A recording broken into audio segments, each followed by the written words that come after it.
Welcome back to Asian Pulse. I'm your host, Shivani Naiker, and we are broadcasting from the unceded territories of the Kwantlen, Silvertooth, and Squamish nations. Keep an eye on your elderly parents in the neighborhood, even if they're living alone, due to the heat wave and the rising heat weather that is coming up this week. Do you know that we've lost about 1,096 youth due to illicit drugs in our Metro Vancouver area in just 6 months from January to June of 2022? These numbers are not going down anytime soon, so if you know someone who is using drugs, make sure what they're using it for is for a safe reason or not.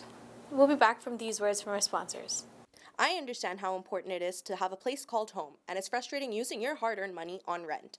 Vic Prasad can make you a homeowner. Get pre-approved services provided to first-time buyers and new immigrants. You can qualify for mortgage even if you have bad credit. Call Vic Prasad now on 604-306-6647. Vic Prasad is associated with Craft Mortgages Canada Incorporated. I understand how important it is to have a place called home, and it's frustrating using your hard-earned money on rent. Vic Prasad can make you a homeowner. Get pre-approved services provided to first-time buyers and new immigrants. You can qualify for mortgage even if you have bad credit. Call Vic Prasad now on 604-306-6647. Vic Prasad is associated with Craft Mortgages Canada. For astrology service, life horoscope, and fortune telling, marriage problem, love problem, divorce problem, money problem, personal or business, all types of puja and havan. Call Pandit Lakshminath Guruji 1604-849-4872, serving Alberta and BC. Arvind's Curry and Cocktail, Indian cuisine. They do catering for all occasions and they do free delivery. Please call 604-515-1070. Address is 420 6th Street, New Westminster. Open 7 days a week from 11 a.m. to 9 p.m. For deliveries, call 604-515-1070 or arvindscurry.com. Thank you, sponsors. If you would like to highlight your business on our show, email us at asianpulse@gmail.com. Now, we have Anita Humberman, the CEO of Surrey Board of Trades, who is here to talk about the board and the matters. Have a look. Hello and welcome to Asian Pulse. My guest today is Anita Haberman. And Anita has been a CEO for Surrey Board of Trade. And I have known Anita for a long time. And she is the real voice of Surrey. Because when you say Surrey Board of Trade, she represents the businesses in Surrey. So welcome, Anita. Thanks for having me. Yeah, long time. I think we talked one time, long time ago when we just first started the show. But a lot has changed. So talk a little bit about Surrey Board of Trade. Well, the Surrey Board of Trade continues to grow. We are Surrey's city building business organization.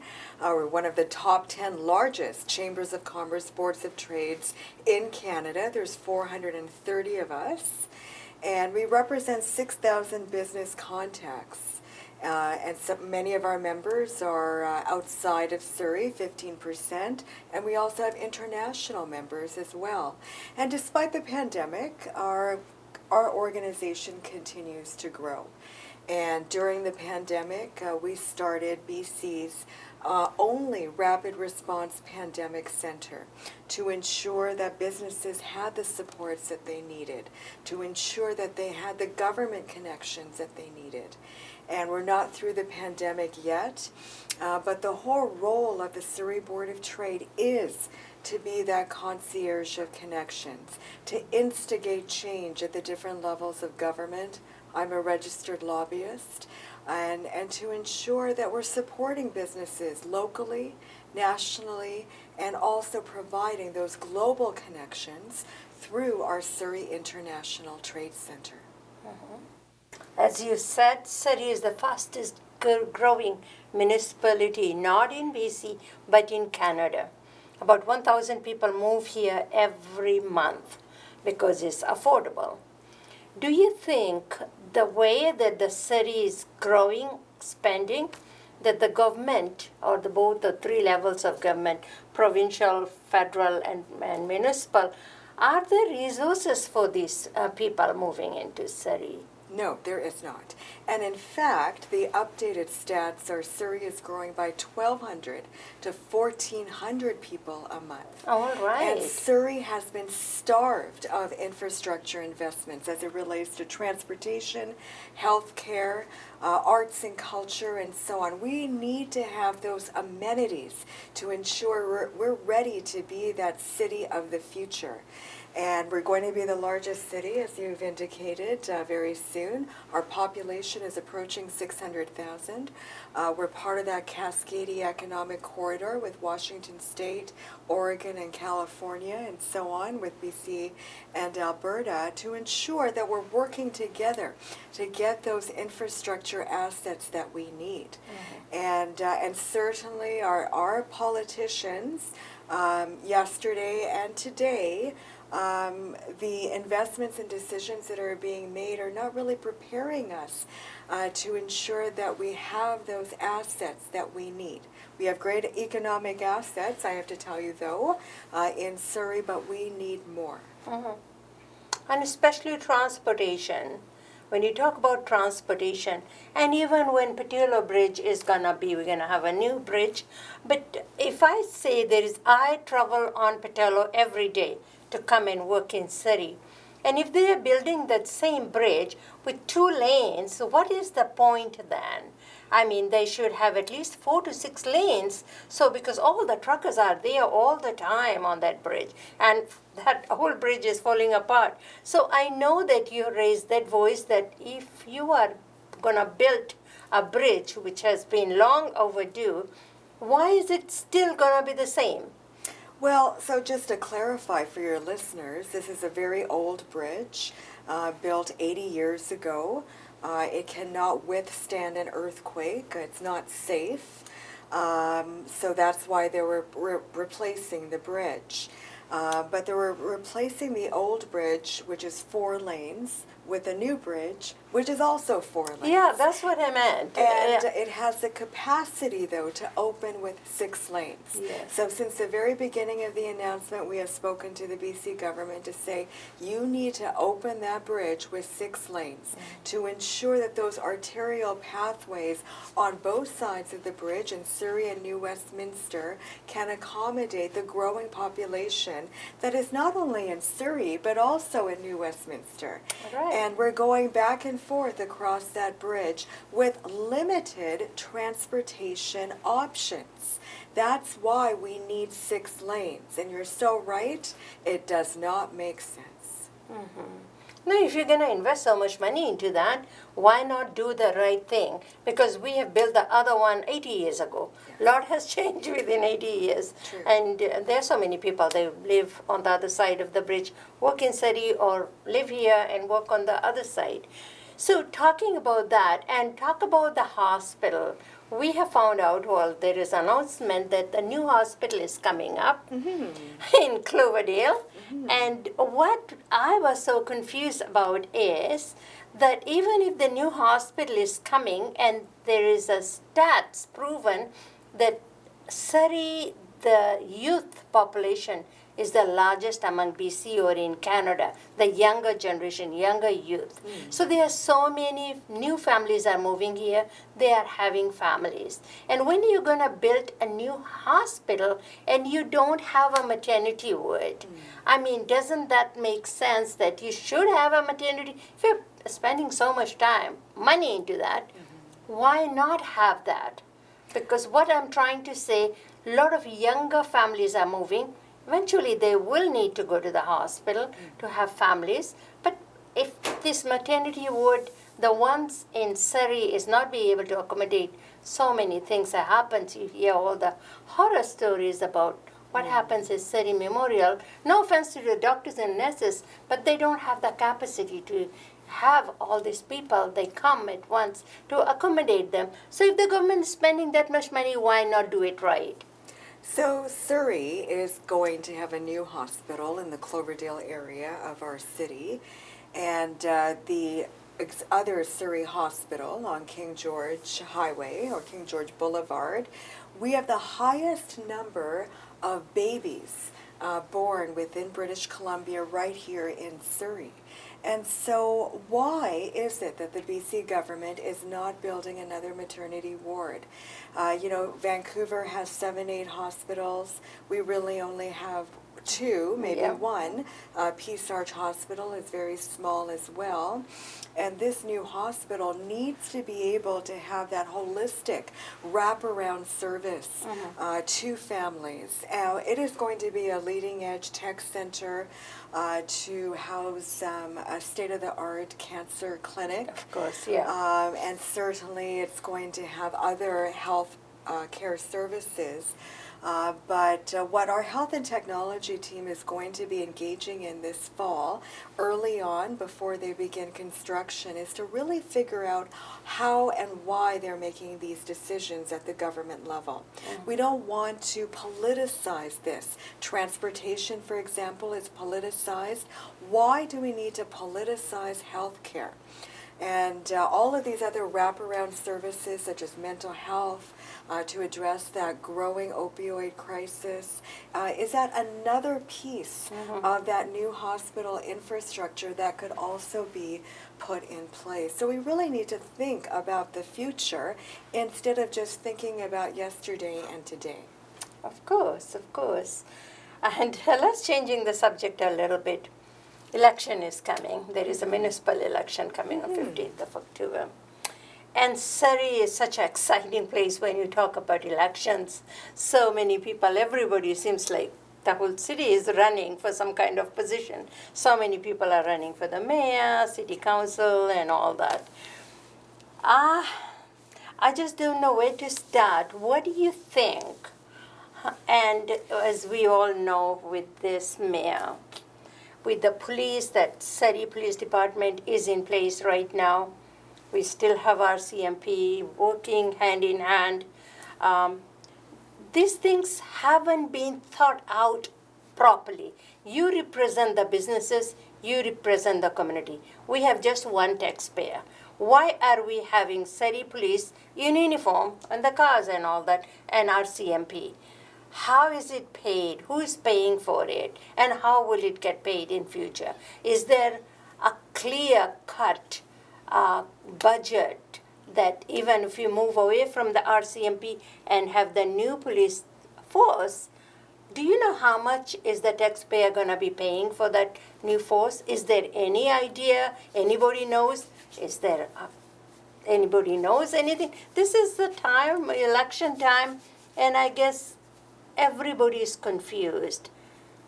So, the reason that it was indicated that we would change to a new police force, according to this mayor and council, is because they said that it would become safer in Surrey.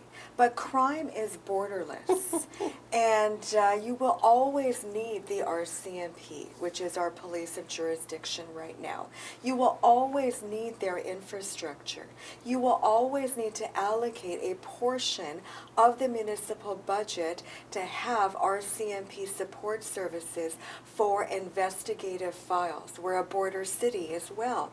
So the RCMP will always be factored into our public safety infrastructure. No one knows how much it's really going to cost because we don't know how much capital assets need to be invested in. We don't know what the IT infrastructure needs to be invested in.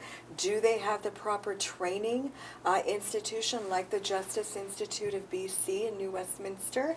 The answers to these are very muddled, confused, with different figures. And really, in the end, what happens is that the burden of taxation is always on business. So our business taxpayers the past 3-4 years have experienced tax increases as high as 150%. Can you imagine going through the pandemic and receiving a property tax increase of 150%? They are killing business with these unthought out infrastructure decisions, such as between the RCMP to a municipal police force. These are questions that need to be asked. We continue to ask them, and we will ask them during our debates for mayor, councillor, candidate debates.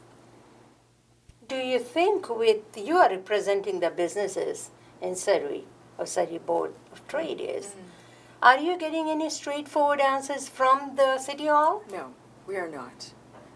There is, all they say is there is a plan, but we're going through this as a journey.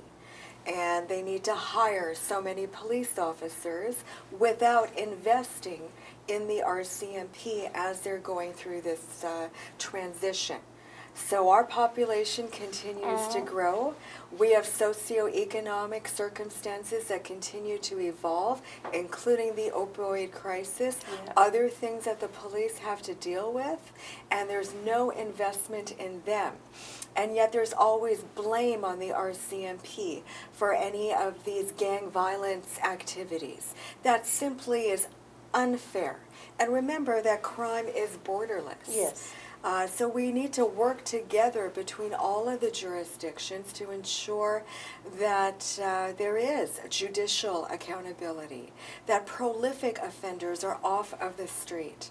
There really needs to be a paradigm shift to ensure the safety of our businesses, the safety of our citizens. But there is no clear-cut answers to any of the questions related to budget, cost, and safety. Are you in favor of having regional policing? We have not explored that fully and do not have a position on that, but what we do have a position on is to keep the RCMP in Surrey. Okay. And we have maintained that position despite great opposition and anger by the current local government to say, you know, you need to shift your thinking. Otherwise, we won't speak to you, is the answer that I'm getting by local government, which is very undemocratic, Camilla. I know.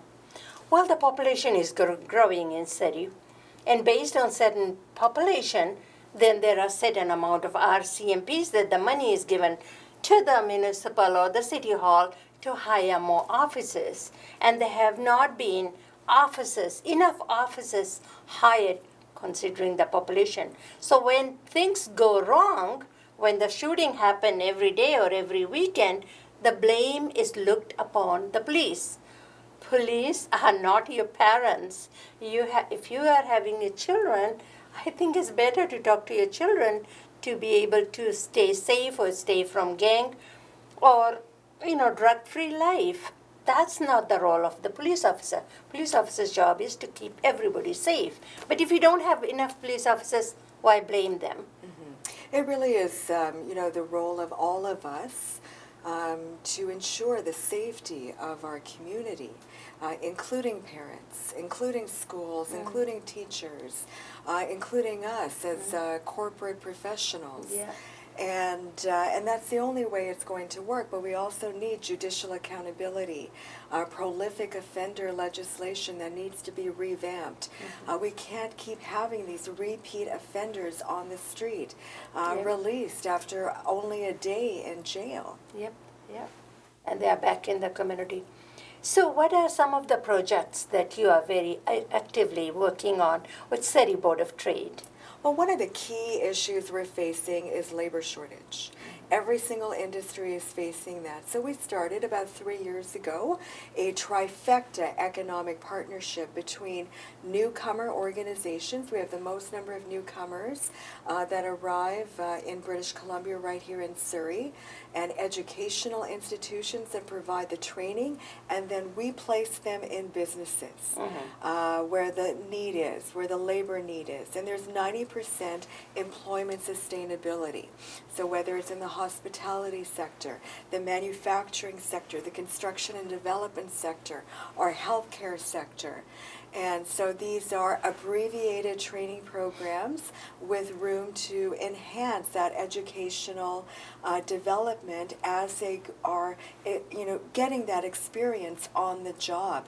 As we all know, we're facing such a dire shortage in the healthcare industry. We need to think differently about how we are supporting our newcomers with their foreign credential recognition. So we're advocating with our national head office as well as with the province of BC. We've been speaking with the Premier to expedite and work with these industry organizations to recognize foreign credentials so that they're working in the area that they were trained in their country of origin. So addressing those labor shortages is a significant priority for the Board of Trade. The other piece that we're focused on is taxes. What is eroding the bottom line of businesses is taxation, fees, red tape. Here in Surrey City Hall, the BC government and the federal government. And we've called for a comprehensive tax review and reform and action plan. And very shortly we'll be releasing a formal report. And we've been working on that during the summer. So it's taxes that are really eroding our ability to be that attractive business climate, to stay in business. We're a border city, so we have manufacturers, for example, that are co-locating in Washington State or in Alberta, where the tax climate is better. It's cheaper land. Yes. It's easier to do business. How is it that we're going to make it easier to do business? So it's taxation and that red tape, that regulation that's really killing business. And then transportation is the other element as well. You know, we know SkyTrain is coming, but it's only an ingredient in the overall transportation recipe that we need. We need to connect all of Surrey. You can fit the cities of Vancouver, Richmond, Burnaby in the geographic limits of Surrey. And yet, we do not have any easy way to get around besides cars. With climate change impacts impacting everything that we do, not only here, but in all of British Columbia, you know, we really need to think of other ways to get around other than electric vehicles. And that's why we continue to promote light rail technology, which is leading edge transportation technology. We need multimodal transportation modes, and we need to do it with private sector investors. We can't always rely on the BC and federal government. And there's global examples of that being done in terms of the investment model, the technology model. It can be done, and Surrey can be a leader, but there needs to be the political will, courage, and leadership to do it. And so those are really the top three. There's more, of course, but certainly, you know, on first blush, that's it. So do you see the leadership at the City Hall to be able to move this to the next step? I think we're going to have to wait until the municipal election to see who is in office. And there's so many candidates, as you said, that are running. We could have a very, not just a one slate council, but a multi-party slate of councillors. And so who knows what's going to happen? No one can really predict the outcome of our election in Surrey, but it is the election to watch. Everyone is watching it. Yes. Because very exciting. Thank you, Anita.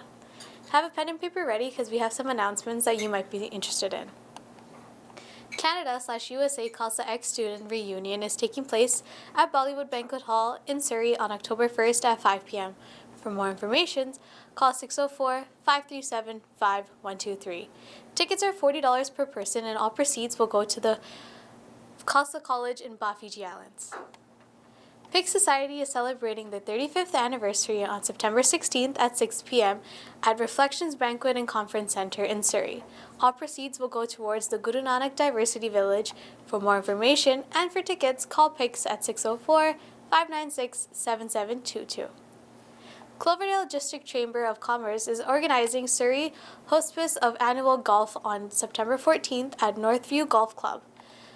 This event allows sponsors and supporters to come together for a great round of golf and first-class dinner. For more information, call 604-574-9802. 11th Annual Masudi Begum Indian Classical Music Festival is on September 24th at 6 p.m. at Massey Theatre in New Westminster. For tickets, please call Massey Theatre or visit their website at masseytheatre.com/11 Masuri Begum Festival. Amar Dillon and Guard Group presents BK and Jasleen Royal live in concert on September 4th at 6 p.m. at RPM Theatre. For tickets and more information, call Amar Dillon at 604-537-1595. Sahas Community Service Society provides a helpline for people who are in crisis and need to talk to someone. They offer critical support, information, and resources for individuals and their families in need. The number is 604-900-9221. Everything will be kept confidential. The Canadian Federation of Fiji Organization is hosting their second annual Community Awards Gala on Sunday, October 16th at Kana Banquet Hall. Nominations are open for Community Leader Award, Organization Leader Award, Innovative Business Award, Youth Volunteer Service Award, Golden Anniversary, and a Sanitarian Award. Deadline is on August 31st. For more information and applications, visit www.cfofo.ca or contact Shannon Permal at 778-709-2853 or email us at info.cfofo@gmail.com. If you have any events that you would like to promote on our show, please email us at asianpulse@gmail.com. We have run out of time. I hope you enjoy the show as much as I did bringing it to you. If you would like to support our show, please contact Camilla Singh at 604-537-5123 or just email us at asianpulse@gmail.com. Before I leave you with these thoughts. If you want to see the brave, look to those who return love. And if you want to see heroic, look to those who give forgiveness. Credits by the Bhagavad Gita. If you missed our show today, you can catch it again at Thursdays at 8:30 and Saturdays at 5:30 p.m. Channel 4 and Channel 10 in Calgary. Thank you for spending the part of the day with us. I'm your host, Shivangi Naiker. Stay safe and stay healthy.